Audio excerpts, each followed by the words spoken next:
Good morning, partners in crime. It is great to see you guys today. We are very lucky to have with us today Wesley Smith. Hi, Wesley. Oh, Now, Wesley just had his very first short story, Off to War, published when he was just 16. More recently, though, he's the author of two horror novels, Along Came the Tricksters and All Hallows Eve, as well as the thriller Some Kind of Truth, and most recently, In the Pale Light. His short story fiction has been published in various magazines, websites, all over the place. You can find Wes. But currently, he lives with his wife and his dogs in the beautiful woodlands of southern Pennsylvania. And he mentions that it's a perfect place to hide the bodies. So we might have a few questions about that. Welcome, Wesley. plead Let's the chat fifth. today. Let's start off today with In the Pale Light. Tell us a little bit about your new book. In the Pale Light's a crime thriller. It's about a terminally ill man who is accused of murdering his family, and new evidence comes to light that that opens this case up again. So he sets out on a quest to try to prove himself innocent, but he's not so sure if he is innocent or not because he was blacked out drunk the night the murders occurred. So he doesn't know if he did this or not, but he has to try to solve this crime before his illness catches up to him. Wow. So, like, that's everything. You've got a shortened timeline and a guy who doesn't remember the truth and a race to save himself. Yes, yes. And while that's all going on, there's a pair of state troopers who are investigating the crime and interviewing witnesses, so you're getting this two sides of the story. You're getting what Terry remembers and you're getting what the town says happened and how they look at Terry, so you get this two juxtapositions of who Terry is. What kind of a time difference is there between the actual crime and this investigation? I think it's 9 years. It happens in Okay. 2015, so 2024. Yeah, 9 years. Yeah. Oh, wow. That's a Yeah. significant time difference. And trying to Yeah. remember things from that long ago also is difficult. Right, right. Yeah, it was one of the things that was really interesting when writing it. I was trying to figure out what what could Terry remember, what couldn't Terry remember, kind of things. And it was like there's there's Terry before the murders and there's Terry after the murders. So it's like, how do I differentiate the two, the same person but two different times? So it was like, okay, so I think he'll remember this, this, and this, and he wouldn't remember this. So it was Yeah, just I trying to can. figure it out. Yeah. Now, his family members that died, that was his brother and his brother's wife and child. Can you tell us a little bit Correct. about them? Uh, the Graham family, Clay, his wife Claire, and their daughter Sydney. Hmm. Sydney's in college, so she was away, uh, but she's coming home because it's Christmas Eve. Clay and Claire own a video store, and it's in this. They own a video store in a town of Hickory Falls, and at the time of the murders, their video store was going under because the town had recently gotten internet, so the high speed internet, which they didn't have before. So their video store was failing like real video stores did once we had streaming and stuff. And so they were having money trouble and trying to trying to get out from under the weight of the store when the murders occur. So they are found slain in the parking lot of their video store, all three of them. Oh, wow. And I don't think this is giving it away. Terry was on scene at that time. No, Terry was not on scene at the time. He Okay. is accused because he is seen having an argument with his brother, but Terry is also has a bad reputation around town. He has a really Okay. bad temper. He's a drunkard. Uh, he's a loudmouth, so he he's not the most likable guy. And I know that going in. He's not the most likable character, but he is an anti-hero. of the Yeah, I got story. to listen to the excerpt on one of the radio programs, and I was Mhm. very upset when it was over because I was like, that's a cliffhanger. I don't want to stop there. So you did a Yeah, it really was good very job. well done. It was very Yeah. well done. Yeah, I was very impressed. I liked it. Yeah. And the suspense that you pull in, it was really, yeah, you do not want to put this book down. And I've heard a lot of our reviewers, they did not want to put this book down when they picked it up. Yeah, yeah. Yeah. I was happy to hear that. Every writer's dream. Don't put the book down.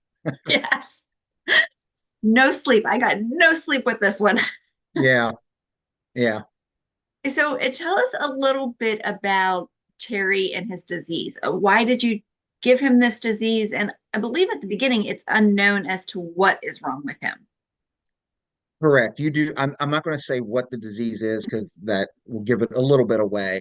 Um, but yeah, he he is a dying man, and I I based Terry a lot off my own father. My Okay. father's name was also Terry, Mhm. so Terry comes from a place of someone I knew who had outside of the drinking. My father did not drink, but my father had a very bad temper. He was a very loud man, didn't listen to anybody, and was just uh, uh, uh, uh, uh, uh, he was his own worst enemy a lot of times.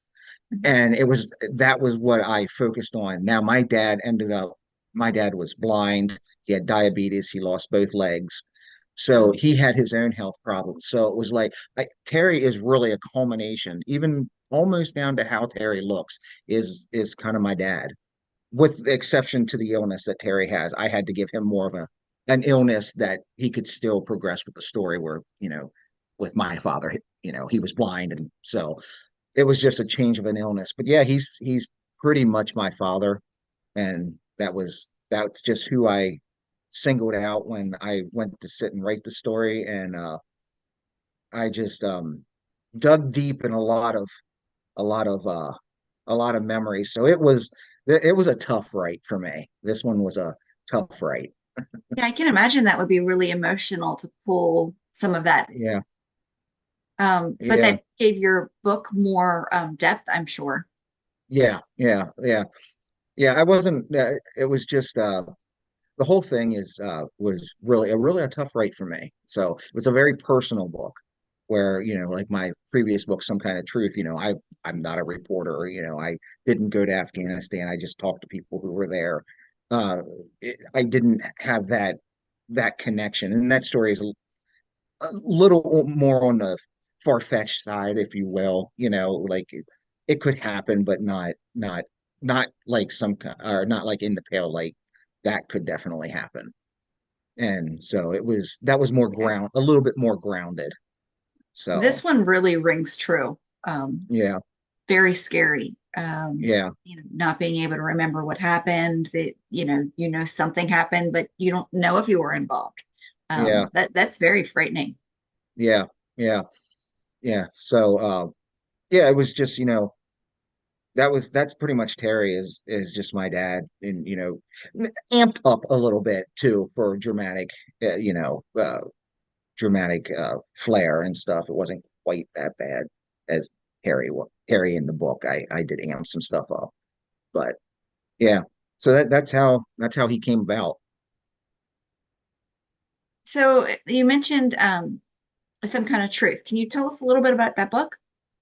Some Kind of Truth is about a reporter named Steve James who gets this who is delivered this package uh outside his apartment door, and inside the package is evidence to a 25-year-old cold case. He doesn't know why he has it. He doesn't know where it's from, who delivered it, and he's going to go investigate. And Steve, he went to Afghanistan as a war correspondent. Mhm. He was uh he's completely has issues mentally because of the what he had seen. He's been captured in Afghanistan when he was there, so he was tortured in front of a camera, Mhm. and he just goes into this case because the case is very similar to what happened to him. Yeah, that was a very frightening thing to even just read in your cover copy, um, you know, the memories coming back to haunt him based on this new case that was brought to him, Hmm. and it just showing up on his doorstep, literally. Hmm. Yeah. Um, so tell us a little bit how you did the research for that, since you didn't have experience.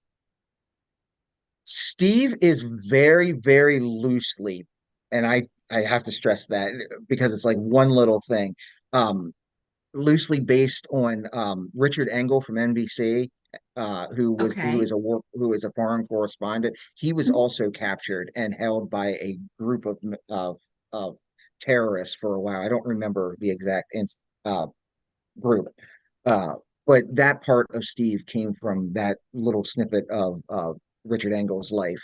And I knew with the subject matter of Some Kind of Truth, it was very important to have Steve tied into the story, like Mhm. because of what happens in Some Kind of Truth. And I don't want to give it away for readers who will pick it up. Um, I I I didn't want it to go into exploitation because it could easily that book could easily have fallen into exploitation, and that was not what my goal was with it. I needed to tie Steve into the story so he has a purpose and a drive to continue going to seek out the truth. Mhm. So, can you give us a little bit more information about Steve and his personality, who he is as a character? Sure. Uh, Steve is, oddly enough, Steve is a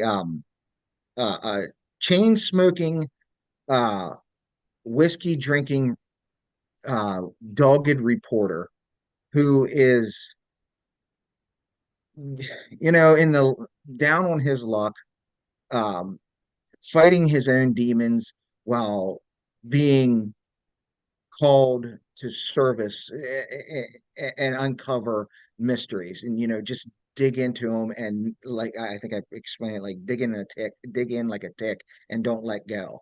And that's just Steve's personality. He gets a story and he goes, and he doesn't stop until he gets it. And he walks the tightrope of ethics. He doesn't necessarily do things that are in a real world that you could not do. Yeah, Steve crosses that line to get his story. So he's not always the most ethical of journalists to get a story, but he gets the story. It sounds So like he was fun to write. yeah, he was fun to write. He was fun to write. Yeah. Um yeah, he was uh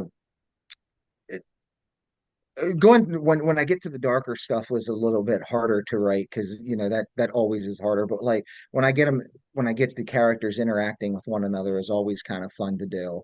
And because Steve kind of had the he was the mature reporter with the other reporter who was in there, so that Mhm. was kind of fun to give him like a mentor thing and show how Steve sees things and how the younger reporter sees things. And so that was fun. That part was fun. And then him, just his unwillingness to quit on a story no matter what, was always fun because he's kind of like a detective, a cop with a bone.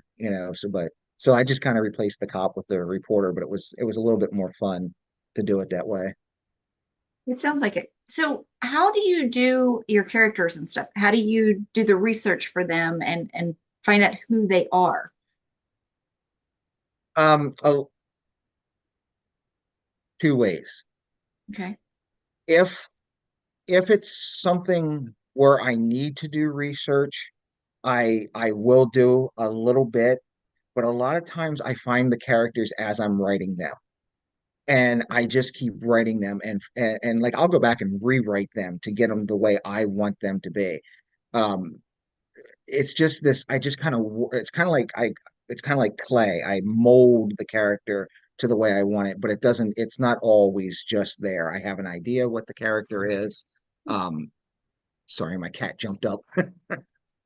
I have an idea what the character is, but a lot of times they kind of take on a personality of their own, and then Mhm. I kind of figure out what I need to point out as they're going along. But with Terry, it was pretty easy. That was just pull from past experiences of knowing a man who was very similar to him. Um, Okay. Steve was a little bit also. Uh, I knew some people that would like him.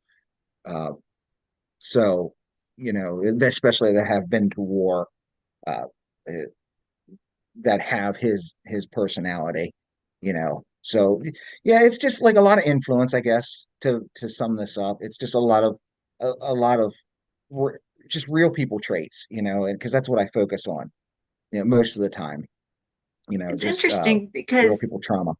it sounds like you're kind of a fly by the seat of your pants writer, but heavy into editing, but you do a lot of prep work. So Yeah, I'm probably what you call I am both a plotter and a pantser. it So sounds like like it. I plot it out and I pants. I don't overplot. I don't over research a lot of things because I don't know what's going to be in the story, especially with a first draft. I feel that's pointless because I don't know what's going to be in the first draft. So I can have, all this research. I'm spending all this time on research and I'm only going to use that much of it. So it's like, Mhm. what am I going to use as I go along? So it's usually I'm reversed on most people. Most people do all their research up front. I always get the first draft out because I need something to work with. I need to Okay. know what I'm doing. So I have to have a first draft out. Then I'll go back. Okay, what do I need? And it's usually, I'm usually writing stories that, uh, I can figure out most stuff for the first draft, figure out what I need for the first draft, and then come back to the research. I'm not writing Tom Clancy type novels or you know uh, heavily procedural stuff. I'm always playing a little loose with the rules of everything. I don't want it to be overly procedural, overly technical. I'm always interested in story first before anything else. I want you to have a good story, even over character, even though people talk about my characters. Characters are always second to story for me. Story must be first That's because interesting. you can have you can have a great character, but you can have that great character in a bad story, and that doesn't mesh. So if a story's good and the character is good, now you got it. So yeah, Yes, so that's my you do approach. mesh those well. That's Yeah. amazing. So, you plot your story and then you pull your characters in, or do you just have a general idea of each and let them meld or just develop Yeah, together? I have kind of a general idea of who they are or who I Mhm. want them to be. Sometimes that doesn't happen either. Um, yeah, I have a general idea of who they are. It's usually once I start getting into them, like actually typing it out and getting it's usually the conversations that usually tell me who they are. Once I start typing out how they talk and how they interact with other characters, it's like that's where I kind of find them.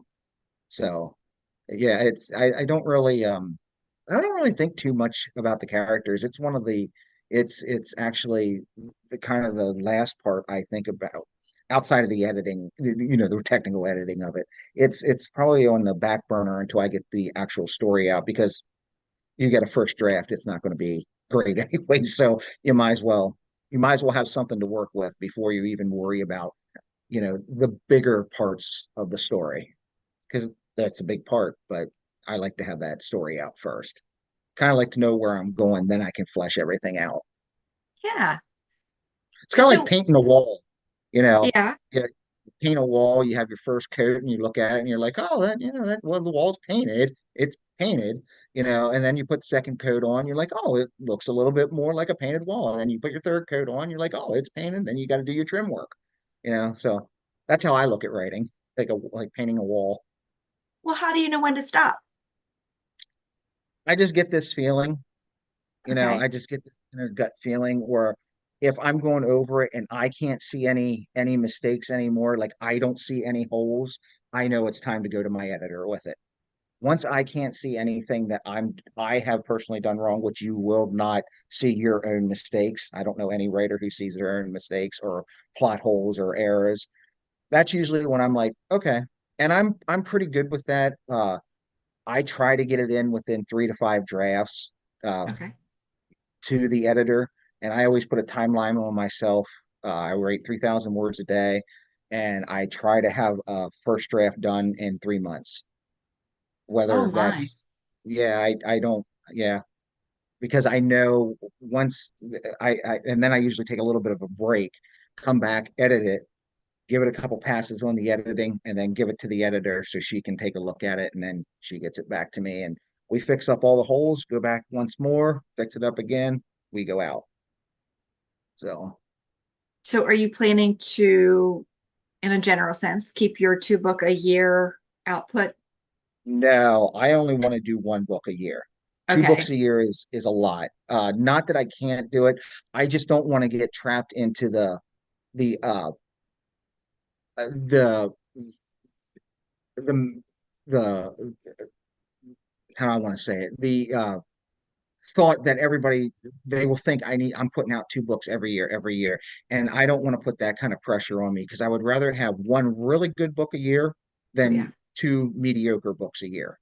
So, and I just feel I need a little bit more time on my stories, especially for what they are, because I do so much with the characters, and my plots are Yeah. very intricate, and I need a little bit more time to work on that. I need about a year to work on it.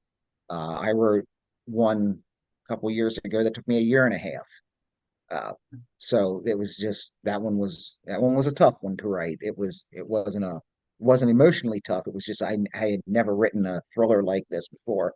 So I when I wrote it, it just took me a year and a half to figure out how to write it, and then I figured it out. But it was a lot of rewriting on that one because I did things that the editor helped me out with to be point out my flaws in it. So which is great, and I always suggest getting an editor. So do you like moving out of your comfort zone for books? Oh yeah, I don't even want to write one if it's not something I haven't kind of done before. So I like the challenge of trying to do something different each time. That's always fun for me. I always want to challenge myself. The one I'm getting ready to write right now, it's so layered, and it is a crime thriller, and Mhm. it's so layered on how it's going to be told. It's like almost daunting to me, and I'm not quite sure how I'm going to do it.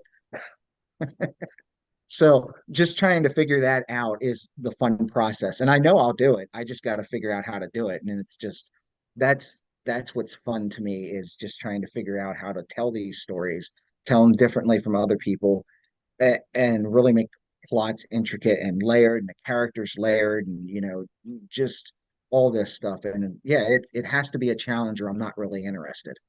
And I've always been like that. It's like I want to work. It's something different. I want to do something different each time. Thinking about that, I was thinking about your settings recently and how different each of them are, but they're all kind of in your general vicinity. Hmm. Yeah, You have a lot to choose from there. yeah. Well, some kind of truth. It starts out in Pittsburgh, Hmm. and then ends up in Hanover, Pennsylvania, uh, and then I did change a few things to fit the story in some kind of truth with Hanover. Um, Hickory Falls isn't a real town, but Right. I kind of based it off Bedford, PA, um, loosely, but that's kind of where in that general uh, uh, direction it is. So yeah, I write a lot in Pennsylvania because I'm from here.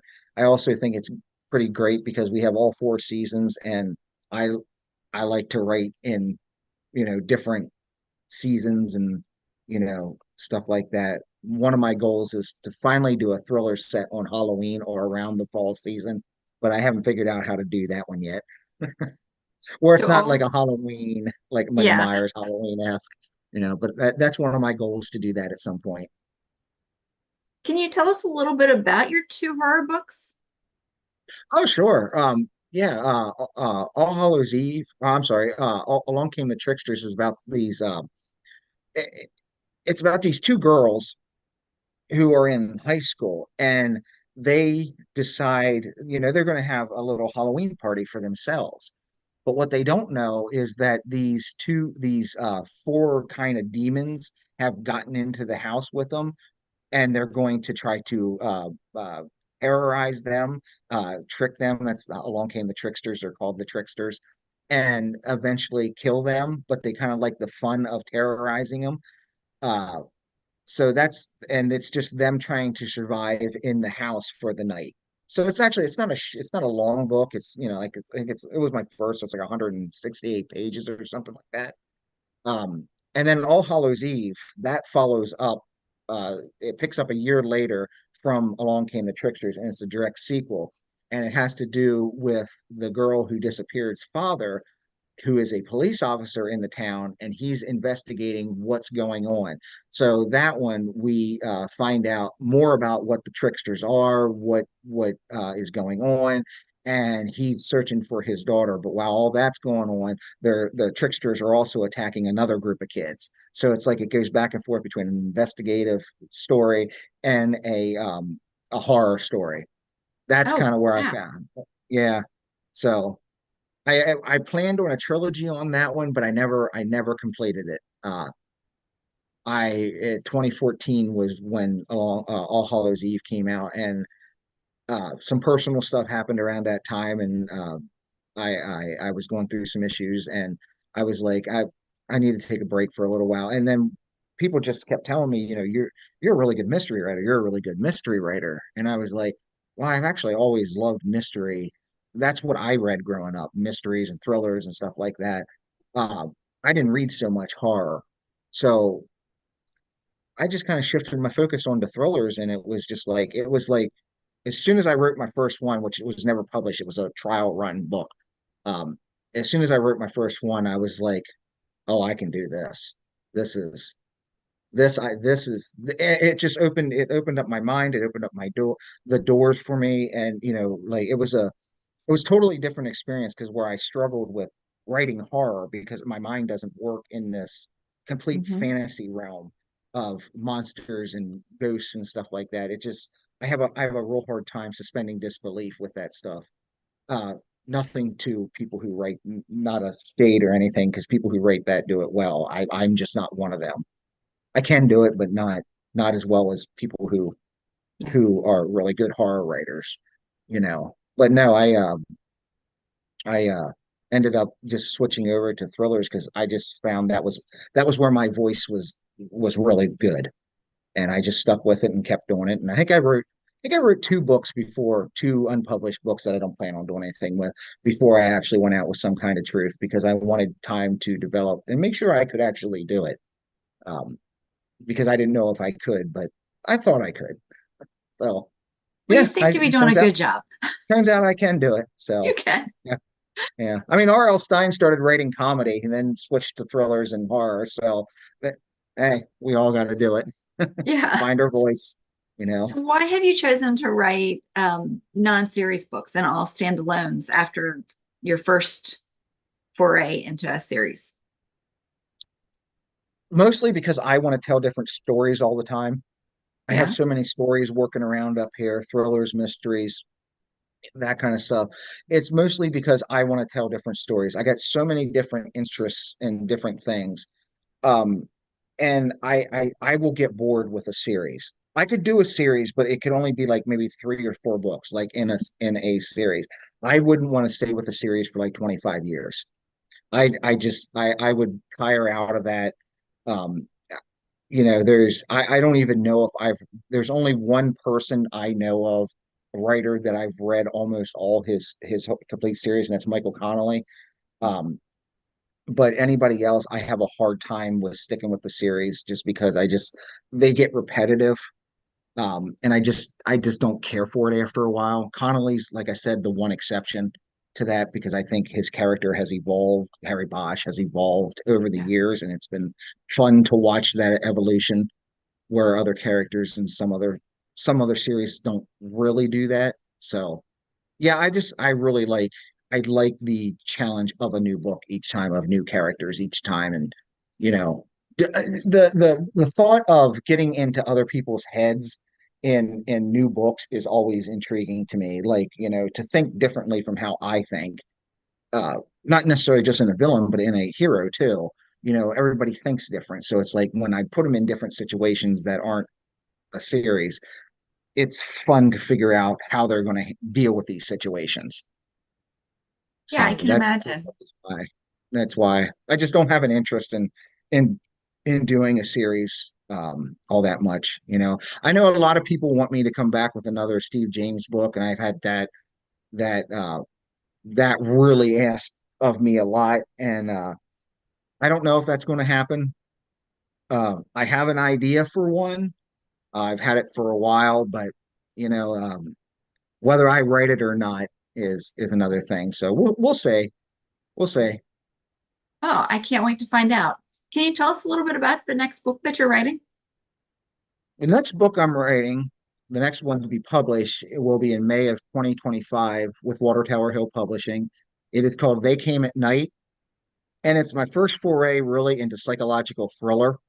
Oh, So that is about this family who rents a home in a outside of a northern Pennsylvania town, Pennsylvania again, uh, for the weekend, and they kind of do it like through this Airbnb type thing.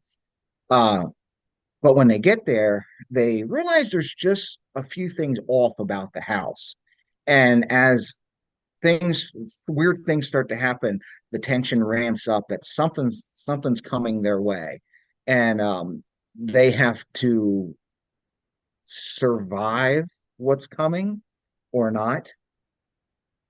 wow. That sounds So, very exciting. I can't wait to hear more.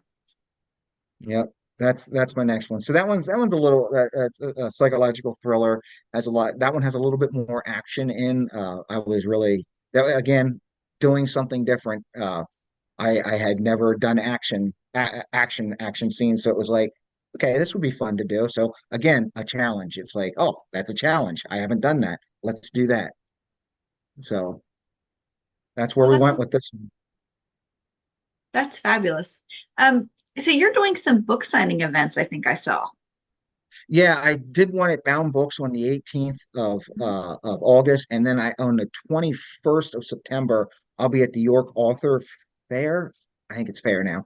The York Author Fair at Martin Memorial Library from 10 to 1. So that's the only other one I have set up right now as I try to find places to get more signings. So I'm working on that. Well, But that's great. If you send me a link to that, I will add it to the show notes so that people can find you, and hopefully some of them will show up and harass you that day. That'll be a lot of fun. that'd be great. I'd love to come. I'd love them to come and harass me. Well, thank you so much for visiting with us today, Wesley. I hope you get to Absolutely. come back. Thank you for having me. Absolutely. And partners in crime, we will see you again soon. Thank you.